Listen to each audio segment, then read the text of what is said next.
Tuesday evenings were always busy for me, especially the second Tuesday of the month when my local civic club meeting started at 6:30. Emily and I usually didn't get home until around 5 o'clock or 5:30. The meetings included dinner, so it was one of those rare nights when I didn't have to think about cooking.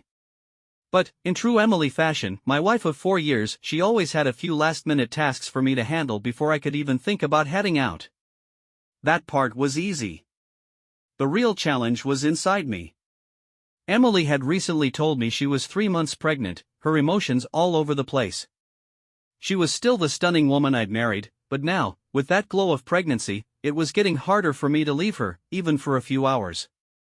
Emily was something special to me, petite, about 5'3", weighing just over 110 pounds, with soft chestnut hair and piercing blue eyes that had always captivated me. Sure, her looks were a part of it, but I loved her quick wit and the way she noticed details others missed. Of course, her beauty didn't hurt either. Still, I had to be out the door by 6:10 to make it on time, which meant a whirlwind of a quick shower, tossing on some slacks and a collared shirt, giving her a quick kiss, and heading out. I rarely got back home before 11, sometimes closer to midnight, and I didn't expect tonight to be any different. After speeding through my shower, I dressed quickly, grabbed my briefcase, and headed toward the garage through the kitchen. I kissed Emily on the back of her neck and gave her a gentle squeeze, feeling a familiar reluctance as I walked out the door. I was tempted to skip the meeting altogether, not just because I wanted to stay with her, but because I had a project waiting for me in the garage, setting up a baby monitor system for the nursery. I figured I only needed about 30 more minutes to finish it, and then I could surprise Emily with it. She usually appreciated the little projects I did around the house, and honestly, I enjoyed the praise. Let's face it, any guy enjoys a bit of recognition from his wife. Sitting in the car, I pressed the button for the garage door opener, started the engine, and placed my briefcase on the passenger seat. I mentally ran through my checklist: cell phone, calculator, notebook, everything was there. I backed out of the garage, waved to Emily through the kitchen window where she was washing dishes, and watched her wave back as I pulled onto the street. But before I could switch gears or close the garage door, my phone rang. Answering it, I glanced back at the window to wave to Emily one last time, but she was already gone. The voice on the line sounded cheerful, letting me know tonight's meeting was cancelled.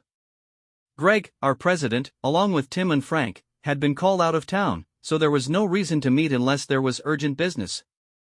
A wave of unexpected relief washed over me at the idea of having the evening to myself. I pulled the car back into the garage, noticing Emily hadn't returned to the window. Later, she'd tell me she never left the kitchen, thinking I'd be back soon. After closing the garage door, I just sat in the car for a moment, letting the quiet sink in. I decided to order pizza instead of cooking, giving myself enough time to finish up the monitor project without feeling rushed. The baby monitor system was almost ready. I just needed to connect a few wires in the garage and run one final test. The nursery itself was all set up, and the camera was discreetly mounted in a corner where it had gone unnoticed by Emily for over a week. She casually mentioned once that a nursery monitor would be helpful for keeping an eye on the baby during naps, and that idea had stuck with me. I even installed sound monitors in each room to give us extra peace of mind. The idea for the video monitor came from an old piece of equipment a friend had given me. The main controls were set up in our bedroom, but I'd added a second setup in the garage, complete with speakers and an old TV monitor.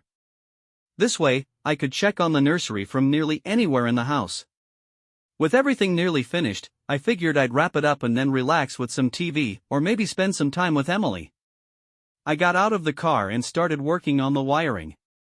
About 20 minutes later, everything was functioning as expected. When I tested the sound feeds, each speaker picked up sound from its designated area perfectly. I could even hear Emily faintly humming in the master bathroom as she took a shower. Satisfied, I set all the sound feeds to play through the garage and moved on to connect the video monitor. I was busy with the final checks when I heard Emily's voice come through the living room speaker. Curious, I turned up the volume. The sound came through crystal clear. Those cheap speakers I'd found on sale had really done the job. I heard Emily on the phone, talking to someone named Mark. She sounded unusually warm, even playful, as she told him she'd appreciate it if he could be there by 7. Her words hit me like a slap. "It's on, sweetheart, she said in a tone I knew all too well. Mark replied smoothly, "All right, darling. I'll see you then. And don't be late, we don't have all night." He added, with a laugh, that there wouldn't be time for a second round. Emily giggled, and the call ended. My mind reeled. Sweetheart? Mark? The only Mark I knew was Mark Taylor, married to Sarah, Emily's best friend from college. I'd always thought Mark was a good guy, we got along fine, and he seemed reliable. For a moment, I told myself they were maybe planning some surprise for Sarah, though why Emily would call him sweetheart left me uneasy. I figured I'd find out soon. It was only 6:45. Shaking off my discomfort, I switched on the camera I had set up in the spare bedroom, pleased with how well the monitor system was working. The camera feed displayed the guest room's queen-sized bed, the sheets neatly turned down. That surprised me. Emily didn't usually go to that much trouble unless we had guests. Adjusting the camera's focus, I zoomed in and out. On the widest angle, I could see nearly the entire room, door, window, closet, and the bed, all clearly visible. With everything functioning as it should, I started tidying up my workbench, a small sense of pride welling up over the setup. I grabbed a cold beer from the old fridge in the garage and settled into my recliner, the one Emily would never let inside the house, and relaxed. As I sipped my beer, debating whether to order a pizza or surprise Emily by finishing the monitor setup early, the doorbell rang. I froze for a second before hearing Emily answer it, her voice unusually animated as she greeted the visitor. "Come in, Mark," she said, excitement bubbling in her tone. "We've got until 10:30, plenty of time." Her voice dropped to a softer, sultrier pitch, promising, "I'm all yours." Her words hit me like a slap. I nearly dropped my beer, bolting upright in the recliner. Then I heard the front door close and Emily's teasing voice, saying something I couldn't believe, "Judging by that little problem in your pants, you're just as ready as I am." Her laughter followed, twisting the knife deeper into my gut. My hands shook as I set the beer bottle down, staring at the monitor, paralyzed. I didn't want to believe what was happening, but I couldn't look away. Emily led Mark into the room, gesturing toward the bed by the window while she stood by the closet doors. She wore an old, familiar robe, the one she often lounged in on lazy weekends.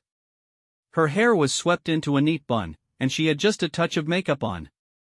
She looked like a picture of elegance, except for the robe, which made everything feel distorted, out of place. What truly unsettled me was the pair of high-heeled slippers she wore, the ones I'd bought her for her birthday. I couldn't recall her wearing them since that night, but here she was, wearing them for Mark. Tears stung my eyes as I watched her confidently straighten her posture across from him, meeting his gaze without hesitation. Slowly, she reached for the collar of her robe, gripping it with one hand while unbuttoning it with the other. Her movements were deliberate, almost ceremonial. Even as my chest tightened and my world crumbled, I couldn't tear my eyes away. When the last button was undone, Emily pulled the robe open, revealing the lingerie I'd given her for Valentine's Day, a gift she had only worn once for me. She stepped forward, beckoning Mark with a brazen look I didn't recognize. He seemed stunned at first, stammering his admiration before crossing the room toward her. The scene unfolded painfully slow, each second carving a deeper wound in my chest. I knew I needed proof. Shaking myself out of my trance, I grabbed an SD card from the living room and slid it into the recorder in the garage. Returning to the monitor, I forced myself to capture what was happening, my hands trembling as I hit record. Through the screen, I watched them together, their movements so familiar and yet so alien. About 15 minutes later, Emily pulled back slightly, her voice lowering as she reminded Mark, "You need to go before Chris comes back." She handed him his clothes before gathering her own, moving calmly to tidy up the room. I couldn't comprehend how she could move so effortlessly, as if nothing had just happened. She carried the sheets out of the room, leaving Mark half-dressed and looking oddly pleased with himself.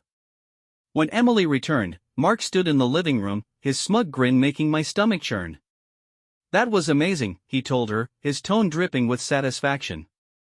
"We should do this again." Emily shook her head, her tone clipped. "It was a one-time thing," she said. Mark chuckled, mentioning their old deal, but Emily stayed firm. "It won't happen again," she said before ushering him to the door. As the lock clicked behind him, I slumped back into the recliner, the emptiness of the room on the monitor mirroring the void inside me. Emily's voice carried faintly from the door, her tone apologetic as she reminded Mark that I was her husband, the man she loved. She admitted she didn't know why they'd even done it, mentioning that Sarah, who apparently knew and was fine with it, was more important to her than any affair. Eventually, Emily went about her evening, meticulously erasing any evidence of what had just transpired.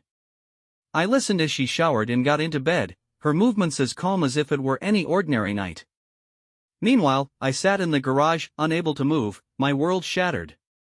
When I finally entered the house, I passed the guest room where just hours earlier everything had fallen apart. It looked pristine. In our bedroom, Emily was sound asleep, or pretending to be. I climbed into bed, her arm draped across me like nothing had happened, and stared at the ceiling, wondering how I'd ever face tomorrow. In a drowsy voice, Emily asked how my night had been. For a moment, I said nothing. Then, I told her simply that it had been traumatic, but I would explain later. Normally, she would snuggle close, but tonight, she just lay there quietly, pulling her arm back and rolling away from me. Her breathing was steady, but I had a nagging feeling she was still awake, listening. I turned onto my side too, staring into the darkness, trying to piece together my shattered reality and the woman I thought I knew. I do not think I slept at all that night, just lay there, wide awake, my mind running in endless circles. When the alarm finally went off, I stayed still, too drained to face the day. There was no way I could make it to work. I told Emily that I must have caught the flu and stayed in bed, waiting for her to leave for her job. As soon as I heard her car pull out of the driveway, I forced myself up. My legs felt shaky as I went to her dresser. Opening each drawer carefully, I tried not to disturb anything. In the bottom drawer, under some folded sweaters and tucked inside a paper bag, I found the lingerie I had given her for Valentine's Day. It was still damp in the crotch. After calling in sick to my boss, I braced myself to review the footage from the previous night. At first, I fast-forwarded, avoiding parts one could not bear to see again. But as I replayed the recording, new details emerged, ones I had missed in the shock of the moment. By late morning, I had made 2 copies of the video and placed a couple of phone calls to prepare for what I needed to do. Realizing I had not eaten since the day before, I ignored the hunger gnawing at my stomach. Emily came home at her usual time, around 4:30. When she leaned in to kiss me, I turned my head, and confusion flickered across her face. As the clock ticked closer to 5:30, I knew I could not delay any longer. It was time to confront the truth. No more waiting, no more second-guessing. I asked Emily if she had a moment to check out the baby monitor system I had been working on. She brushed it off, saying she would look after dinner, as she was about to start cooking. Keeping my tone casual, I asked if she was in the mood for Chinese takeout, and she agreed.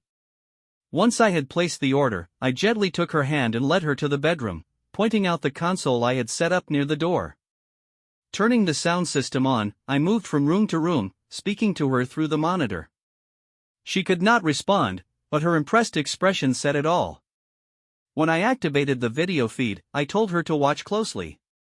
Then, heading into the spare room, I mimicked her movements from the night before, slow and deliberate. Returning to the bedroom, I saw her laughing. "Jake, this is amazing," she said. "When did you manage to finish all this?" I met her smile with a flat, serious look. "This afternoon," I said curtly. "But most of it was ready last night." Her laughter faded into confusion as she tried to process my words. Taking her hand again, I led her to the garage, where I explained that I had set up a second monitoring station for times when I was out here working, and she needed me to keep an eye on the baby. Switching on the monitor, I inserted a USB drive and told her to watch the screen. The feed showed an empty room at first, the bed unmade. Then I changed the channel, and suddenly, the footage of her and Mark from the night before appeared. She was kneeling in front of him. Emily's face went pale, and she swayed slightly as if the weight of what she was seeing might topple her. Her wide eyes darted to me, pleading silently. I fast-forwarded briefly, then paused the video. "Look again," I said, directing her attention back to the screen. Though the recording had no sound, it showed Mark reaching for her lingerie as Emily's face contorted into something almost unrecognizable.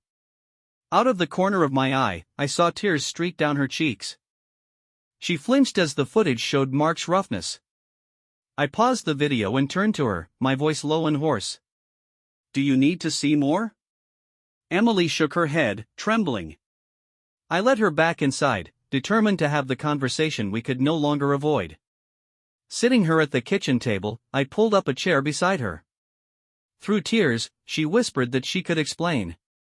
I nodded, saying I needed an explanation. "What is this promise you made to Mark?" I demanded. "How long ago did you agree to this?" Her voice shook as she began, recounting a story about their college days. She admitted they had dated briefly before he got serious with Sarah. Emily described how, late one night after too many drinks, Mark had pressed her for a promise she never intended to keep. She wrote it down as a joke, a promissory note that, in her words, should have been forgotten. I stared at her, speechless. 6 years, she said quietly. It was 6 years ago. She explained that when she told Mark and Sarah about her pregnancy 2 weeks ago, Sarah brought up the note with a chilling seriousness. From there, Emily described how everything spiraled. I listened, my emotions roiling between disbelief and despair. When she finished, I asked, "Why not just say no?" Her response about honor, guilt, and fear was almost too much to bear.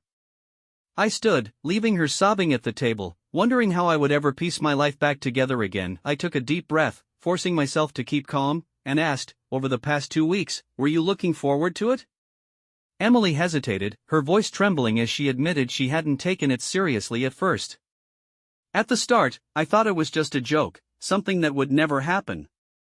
But as it became real, I felt like I had no choice but to follow through. Yes, I was nervous, but I figured if I had to go through with it, I might as well enjoy it. She insisted it had never been about me, emphasizing that it wasn't because I wasn't enough. I just thought, she whispered, if it was going to happen, I'd make it special because it would never happen again. Exhaling slowly, I steadied myself and reminded her of a memory from about 6 weeks ago. While driving home from a conference, I had called her, suggesting we meet for a weekend getaway at a hotel. We'd flirted over the phone, and she had happily agreed. "Do you remember?" I asked. She nodded, her voice shaky, and even gave me a weak smile as she admitted it had been a great weekend. I pressed further, asking her to recall what she had packed for that trip. She seemed confused but answered that she had brought a nice dress in case we went dancing, along with her usual comfortable clothes. "Hold on a second," I said, rising to grab something. As I headed toward the bedroom, I checked to see if she was following.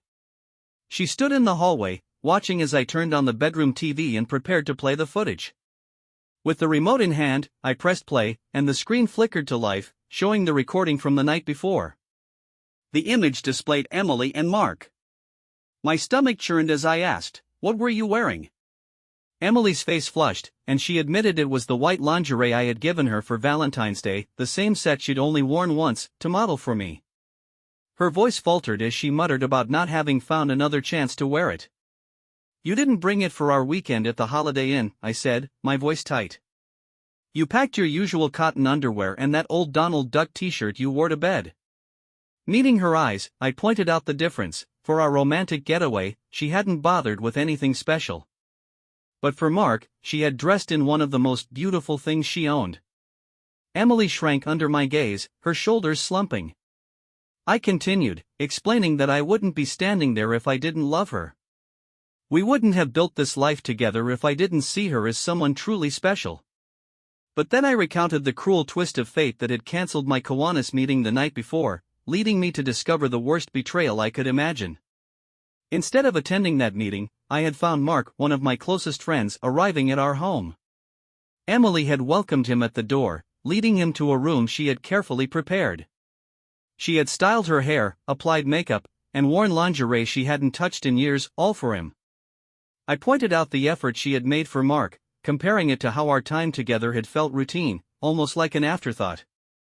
Emily tried to deny it, tears spilling down her cheeks as she insisted it wasn't true and pleaded that she loved me. I stared at her for a long moment, torn between anger and sorrow. Finally, I sat on the bed and told her I wasn't sure what would happen next, but I needed answers. I planned to call Mark and Sarah over that evening for a conversation. Dialing Sarah's number, I invited them over, saying it would just be a brief chat. Meanwhile, Emily went to the door to collect the Chinese food we had ordered. I forced myself to eat, knowing I needed the energy for the confrontation ahead, though every bite felt like lead in my stomach. Emily barely touched her food, and her reassurances that it had been a one-time mistake felt hollow, even as part of me wanted to believe her. At 7:15, the doorbell rang. Before answering, I turned to Emily and said, "I have a feeling there's more to this story than even you realize." I opened the door to find Mark and Sarah smiling politely. Beneath their casual greetings, there was an undeniable tension. Mark's gaze lingered on Emily with an unsettling possessiveness, his expression teetering on smugness. Emily, visibly uneasy, chose to sit in her recliner instead of joining Sarah on the couch. I began by talking about the baby monitor system I had installed, carefully avoiding any mention of what I had witnessed. Mark and Sarah listened, their confusion growing, until Mark finally asked why they had been called over. Smiling tightly, I offered everyone a drink: Sarah's favorite white wine, Mark's whiskey and soda, Emily's orange juice for the pregnancy, and a plain tonic water for myself. I needed to stay sharp. After a moment of silence, I looked directly at Sarah and asked, "Why did you push so hard for this to happen?" Sarah blinked, taken aback, and asked what I meant. I clarified, questioning why she had orchestrated such a situation.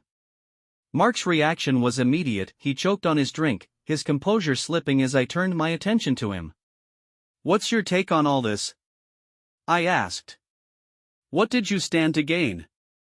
Mark hesitated, stammering about misunderstandings, but his glance toward the TV betrayed his discomfort. Sarah, however, crossed her legs and leaned back, a smug expression settling on her face. "What do you think it was about?" she asked, her tone almost teasing. I took a deep breath and laid everything out, explaining what I had learned about their so-called key club.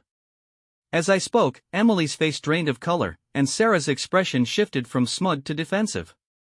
I ended by asking Emily directly, "Is this the kind of life you want?" "Because I need to know." The room fell into an uneasy silence, the weight of the revelations hanging heavy between us. I waited, bracing myself for whatever came next. I stared at Claire as she finished her explanations, my eyes narrowing as I suppressed the swirl of anger building inside me. Keeping my voice steady, I addressed Rachel and Matt directly. "Let me clarify something. Claire and I are not interested in any kind of lifestyle experiment. We're committed to each other and have no need for outside influences to keep things interesting." I turned to Claire, my voice softening for a moment. I had hoped to spend many more years together, just the two of us. Then, my tone hardened as I brought up a critical issue. Matt's recklessness has put Claire, and by extension our unborn child, at risk. She'll need to see a doctor to test for any infections. Until we have clear results, there will be no intimacy between us. My words were measured, but my gaze bore into Claire, making sure she fully grasped the gravity of the situation. I shifted my attention back to Rachel and Matt, the weight of betrayal thick in the air. I couldn't decide which of them had violated our friendship more deeply, but I made it clear that any bond between us had been irrevocably broken. With a grim finality, I powered off the monitor, removed the USB drive containing the evidence, and handed it to Claire. Claire silently gathered some newspaper from the coffee table, crumpling it into the fireplace. Striking a match, she lit the paper, then tossed the USB drive into the growing flames. Together, we watched until the evidence was reduced to ashes. Turning back to the room, I noticed both Rachel and Matt slumped on the floor, unconscious. "The sedative worked," I said, my voice calm and detached. Picking up my phone, I called Alex.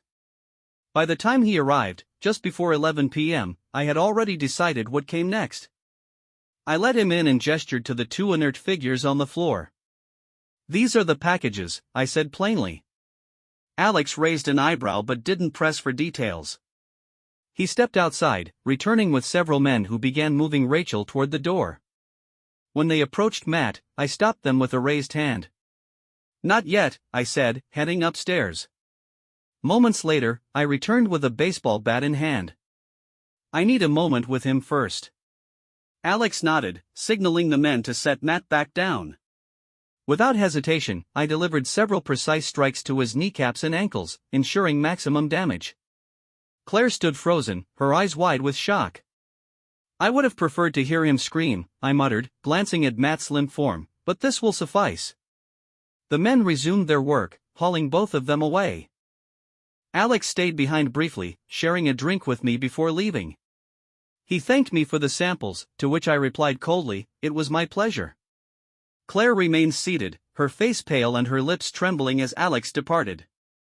Later, as the chill of the night settled over the house, Claire approached me, visibly shaken. "What will happen to them?" she whispered. My tone was detached as I replied, "They're being taken south of the border. Medical trainees need live practice subjects." Her eyes widened in horror, and she stammered, "What if someone comes looking for them?" I shook my head dismissively. "Alex will handle it. If necessary, they'll be permanently dealt with." I let the weight of my words sink in before adding icily, "Frankly, I don't care what you think about it." Claire's trembling grew more pronounced, but I continued, my voice devoid of sympathy. "I feel no guilt. If anything, I've ensured their actions will contribute to something useful for once." She tried to speak, but I cut her off, my tone unyielding. As for us, any idea of resuming a physical relationship was a lie. "Tomorrow, we'll conduct a paternity test. If the baby is mine, I'll support you through the birth and co-parent, but we'll no longer be married." I laid out my terms without hesitation. Claire would remain celibate until our child turned 10, or I would find another way to ensure she fulfilled her responsibilities. I informed her we'd begin divorce proceedings immediately, leaving her with the house and financial support until she secured a job. She nodded numbly, startled by the resoluteness in my voice. As I turned to leave, I muttered, "I didn't know this side of me existed either." The next day, we filed for divorce. 3 weeks later, the DNA test confirmed the child was mine. By the time the baby was born, the divorce had long been finalized. I poured my energy into fatherhood, ensuring my son had everything he needed. My conversations with Claire remained brief and focused solely on parenting. Though she upheld our agreement, staying single and refraining from any relationships, I could never see her the same way again.